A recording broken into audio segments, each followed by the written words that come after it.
1. Assalamualaikum warahmatullahi wabarakatuh.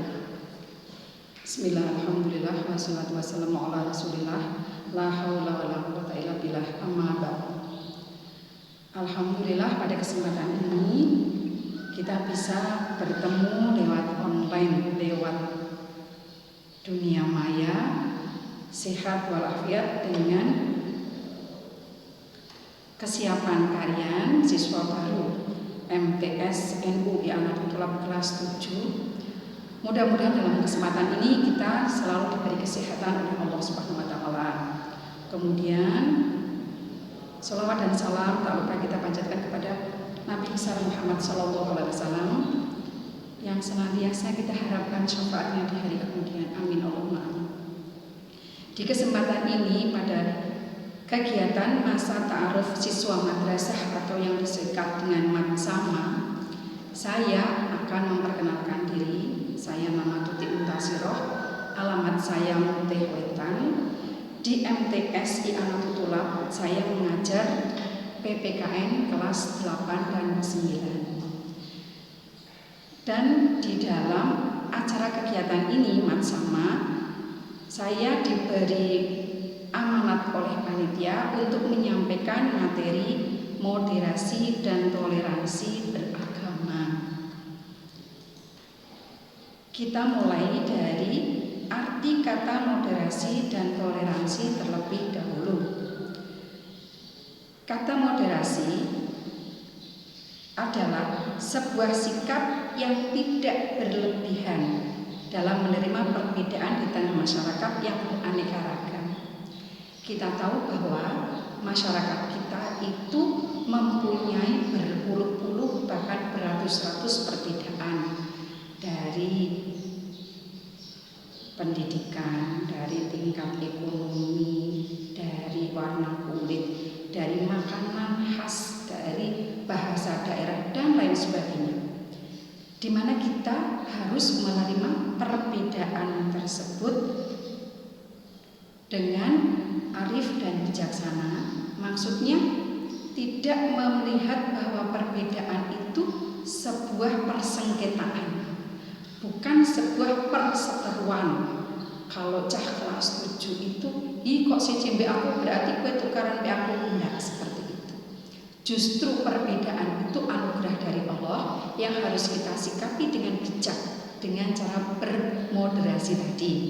Kemudian toleransi artinya adalah sebuah sikap atau perilaku yang menerima dan menghargai perbedaan antar sesama di masyarakat, baik antar individu atau antar kelompok.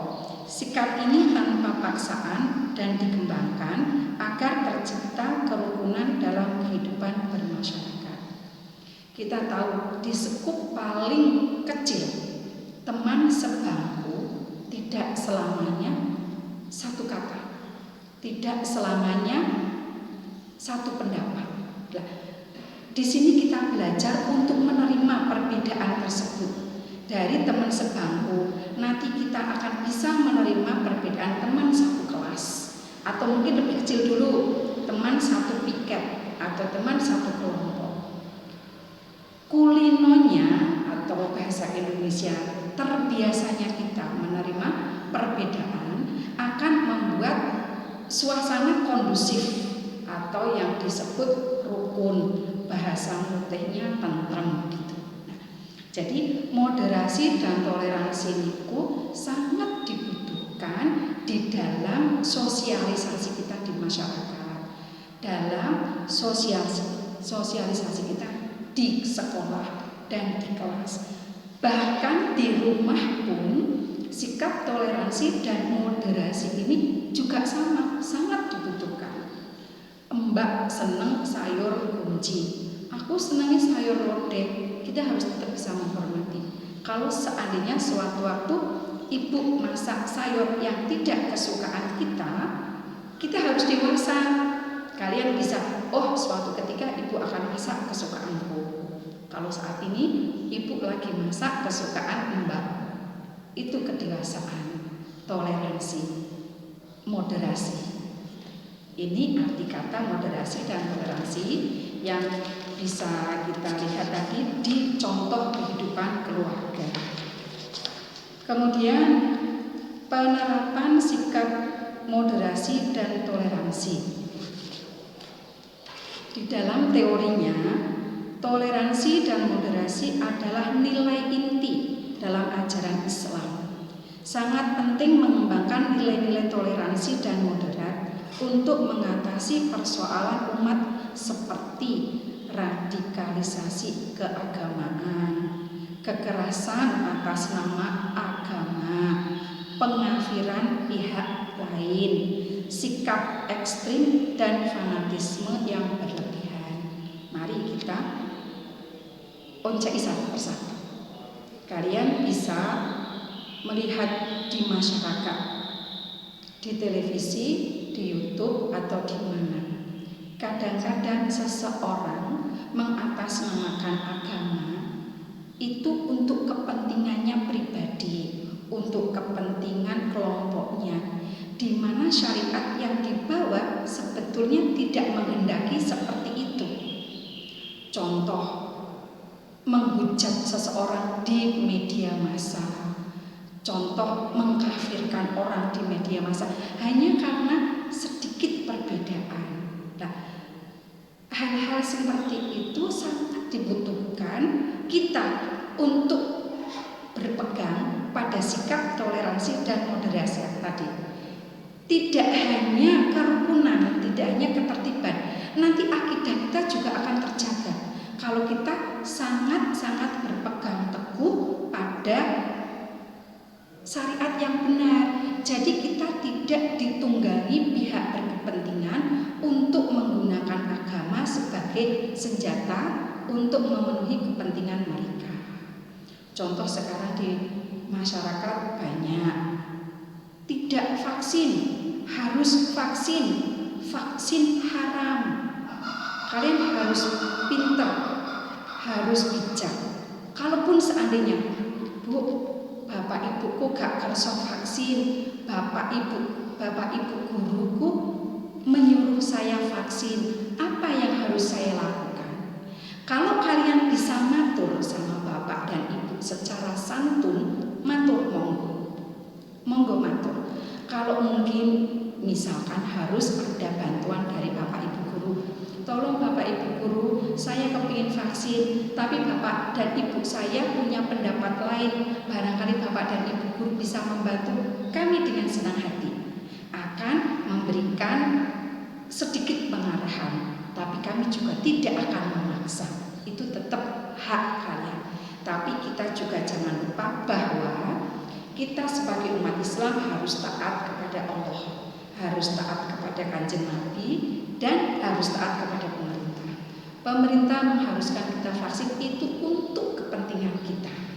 Jadi kelembaran hati, kesiapan hati untuk menerima anjuran-anjuran dan kewajiban dari pemerintah. Itu pun juga tidak boleh dengan paksaan, harus dengan kerelaan, dengan baik, karena itu ajaran Islam. Islam tidak ngangel-ngangel ke. Jadi kalau ada sikap yang ngangel ke, itu dicari dulu, dipikirkan kembali, apakah itu betul-betul anjuran agama atau itu hanya sekedar kepentingan seseorang yang pada dasarnya adalah untuk meloloskan atau untuk menjatuhkan pihak lain. Jadi di sini inti dari toleransi dan moderasi itu untuk menghilangkan radikal keagamaan, kekerasan atas nama agama, pengafiran pihak lain, dan ekstrim atau fanatis yang berlebihan. Aku duwe guru iki, ya nyuwun sewu, guru itu juga manusia yang tidak luput dari salah. Kalaupun fanatik terhadap seorang guru, monggo, tapi tidak boleh dengan menyalahkan guru yang lain. Sikap dan akhlakul karimah itu akan membuat kita menjadi seorang muslim dan muslimah yang baik dengan berbekal dari moderasi dan toleransi. Kemudian, apa itu moderasi dalam beragama? Moderasi agama adalah sebuah cara pandang terkait proses memahami dan dan mengamalkan ajaran agama agar melaksanakannya selalu dalam jalur yang moderat. Artinya tidak berlebih-lebihan atau ekstrim. Jadi ada penekanan di sini ya, di dalam teori ini. Yang dimodernisasi itu adalah cara beragama, bukan agama itu sendiri. Kita tidak mengutik syariat, boten. Tapi cara menjalankan syariat itu harus dengan moderat, harus dengan toleran. Seperti itu. Contoh, ada seseorang yang rajin berjamaah. Ada teman kita yang berhalangan jamaah. Bukan berarti terus kita merasa unggul. Bukan. Karena kita tidak tahu halangan teman yang tidak berjamaah justru mungkin dia melakukan hal-hal yang lebih, pahalanya lebih tinggi, nilai sosialnya lebih tinggi. Contoh, karena dia sedang berbakti kepada ibunya. Dia tidak bisa berjamaah karena sedang menghormati ibunya yang sedang sakit atau sedang memberikan obat untuk ibunya. Justru di sini, cara beragama seperti ini yang harus kita cerdas, karena tidak semua orang dalam konteks keadaan yang sama, tidak dalam keinginan yang sama. Saya yakin tujuan kita semuanya husnul khotimah, masuk surga. Kalian juga untuk taat beragama, taat kepada orang tua, taat kepada guru, sayang kepada teman, sayang kepada lingkungan. Nah, tetapi itu juga harus dipikir secara cerdas. Bahasa mutihnya itu jangan moto gitu, jangan ngotot gitu. Nanti jatuhnya malah tukaran. Kalau yang teman lakukan gak podo karo kita anggap salah, nanti tukaran, sama-sama tukaran, sama sini tukaran, sama kono bermusuhan. Jadinya kita nggak punya teman. Karena apa? Intinya kita nggak bisa menerima perbedaan. Kalau toh perbedaan itu salah, tapi kita tidak punya wewenang untuk membenarkan, ya laporkan saja. Contoh, kalian lihat teman kalian bolos, sewajarnya saja mengingatkan, ojo bolos gitu. Tapi kalau kalian ngotot nanti jatuhnya bertengkar, jangan dilakukan. Kalian matur saja sama Pak Guru atau Bu Guru di kantor. Bapak, teman saya bolos. Bapak, Ibu Guru, teman saya nyontek atau apa. Nanti Bapak, Ibu Guru dengan bijaksananya akan mengingatkan teman yang nakal tersebut. Kalian jangan khawatir untuk kasus ini. Lani aku kok lapor aku malah tukar. Boten. Bapak dan Ibu Guru itu orang tua kalian. Kalau ada laporan, kita mau mengingatkan, nggak bakal seorang guru ngomong, jari ini kan tidak ada seperti itu.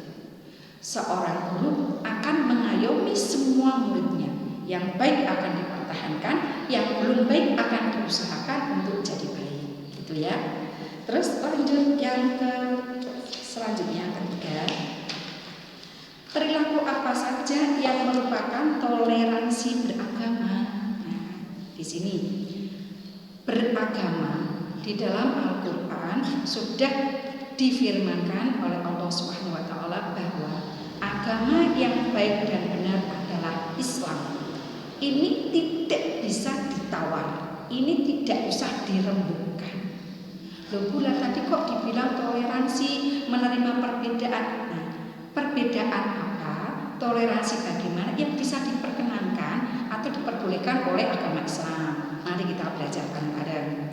Di sini ada salah satu sikap saling menghormati dan menghargai antar penganut agama lain itu seperti apa? Nah, satu, tidak memaksakan orang lain untuk menganut agama kita.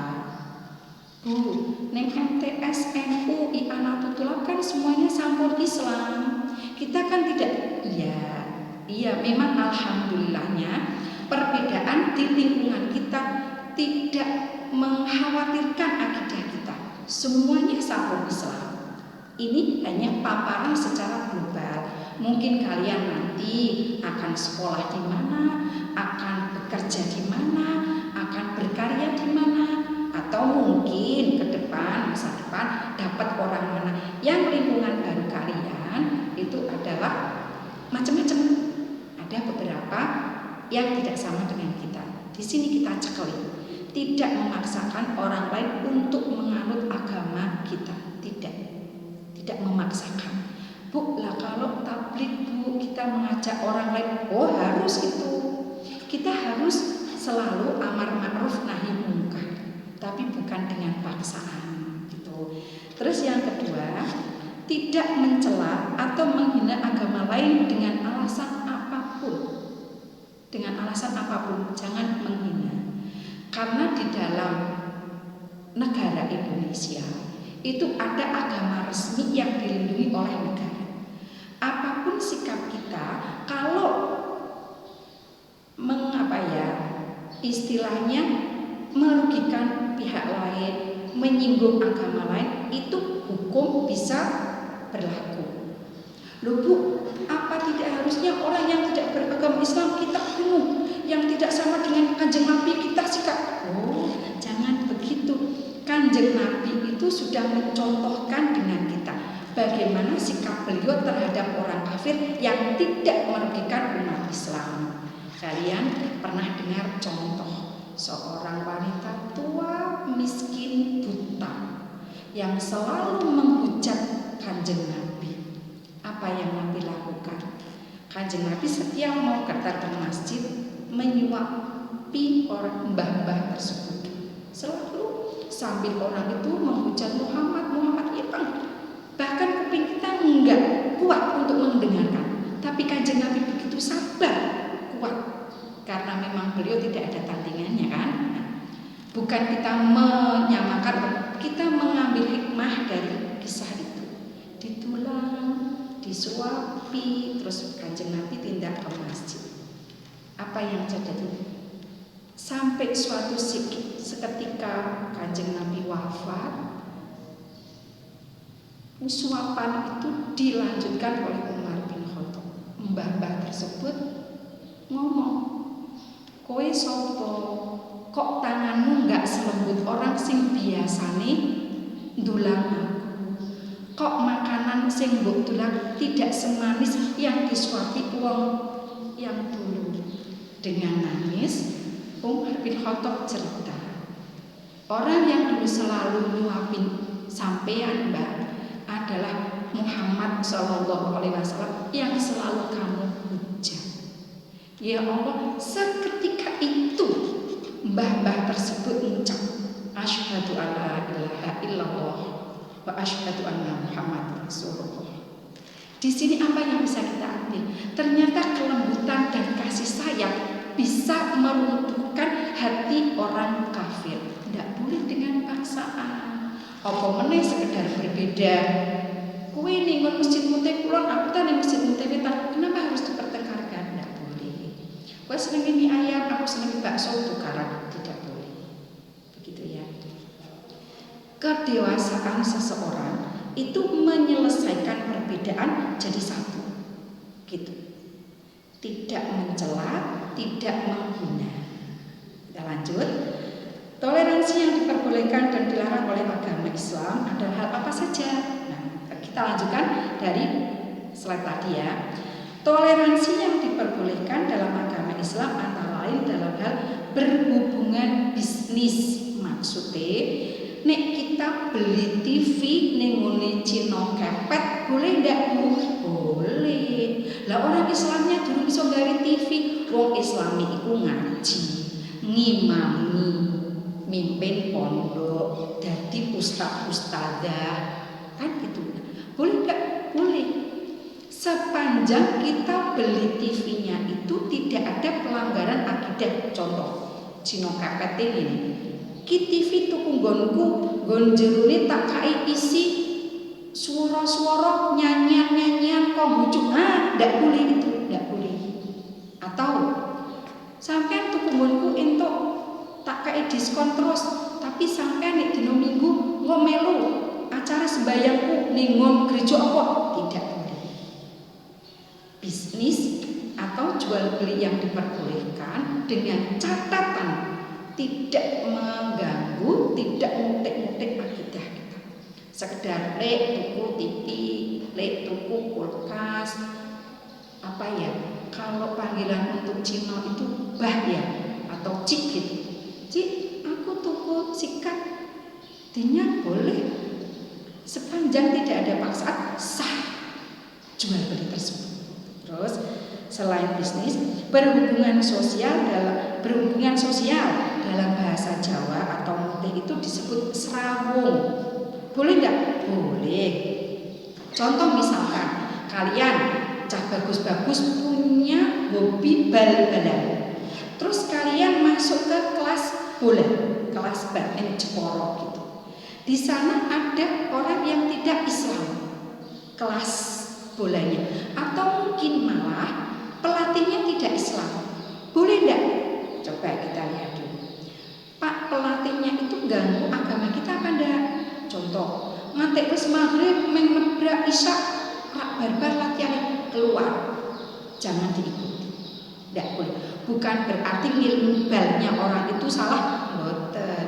Kita tidak bisa karena aturan orang tersebut sudah merugikan akidah kita. Itu yang harus kalian perhatikan. Dalam segala hal, misalkan mbak-mbak yang pinter gambar kaligrafi. Oh ya lupa Bu Tuti. Kalau kaligrafi itu kan seni tulis Arab itu pasti instrukturnya mesti agama Islam. Contoh apalagi ya? Mungkin baris berbaris atau les apa. Kalau teman-temannya atau instrukturnya tidak beragama Islam, tapi tidak merugikan akidah kita, jalan. Ini yang dinamakan serawung atau kekancan dalam kelompok yang berbeda agama. Boleh. Gitu ya. Lanjut. Toleransi yang dilarang, terus ini ya, adalah toleransi dalam hal akidah dan ibadah. Kita masih orang awam. Mungkin ada tokoh, Bu, tokoh kayak Bu Kiai kayak gede Bu, kok datang ke ucapan selamat Natal itu boleh apa enggak? Aduh, Bu Tuti tidak bisa jawab. Kalau menurut Bu Tuti gini saja. Kita orang awam, kalian masih kecil. Untuk hal-hal yang membahayakan akidah jangan dekat-dekat. Contoh, ucapan-ucapan selamat Natal atau di Ipin-Upin itu meme selalu bilang kongsi faci itu boleh apa enggak, itu masih diperdebatkan. Ada yang bilang boleh karena itu selamat tahun baru, tapi ada yang bilang tidak boleh karena itu selamat hari rayanya. Kalau masih bingung, jangan didekati dulu. Ngaji sing pinter, nanti kamu bisa ngerti dasarnya, dapat sanatnya. Oh, ilmu psikologi sampai Kanjeng Nabi. Nah, itu yang jadi pegangan. Itu ya. Lanjut gitu. Nah, kemudian dari seluruh acara rangkaian yang Bu Tuti paparkan tadi, Bu Tuti berharap sekali kalian jadi seorang yang handal, seorang yang sehat dulu deh, lupa Bu Tuti. Seorang yang sehat, seorang yang berakhlak. Nah, berakhlak ini cabangnya macam-macam. Termasuk tadi moderasi dan toleransi. Ini bagian dari berakhlak. Sekosidik. Kenapa sekosidik? Karena tingkat usia itu membedakan kita di dalam bersikap. Contoh, dulu kalian di MI cara menghormati bapak dan ibu guru salim. Cah MI, Bu Guru enteni Bu.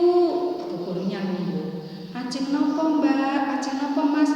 Kula badhe salim. Boleh. Tapi nek kelas 7 jangan. Mosok Pak Guru sama gurunya suruh nunggu. Ya kalian kejar, kalau dapat, kalau enggak apa-apa, salim gitu. Jangan gurunya suruh nunggu ya. Nah, perbedaan usia dari MI ke MTS ini yang harus dicermati anak kelas 7. Kalian sudah menginjak ke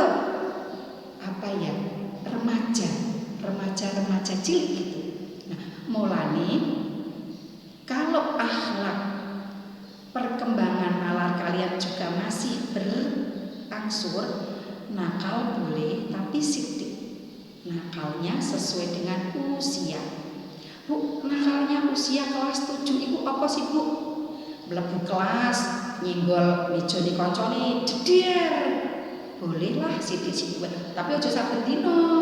Nah, kalau sudah gede, nanti itu akan menjadi pelajaran. Oh, nek nyenggol meja terusan koncoku jengkel yo, jangan lagi. Gitu ya. Untuk sementara dari Bu Tuti cukup sekian pesan Bu Tuti. Jadilah generasi muda yang bisa dibanggakan karena berakhlakul karimah.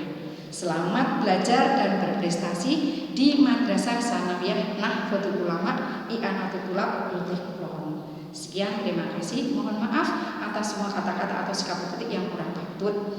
Akhir kalam, wallahu muwaffiq ila aqwamit thoriq. Wassalamualaikum warahmatullahi wabarakatuh.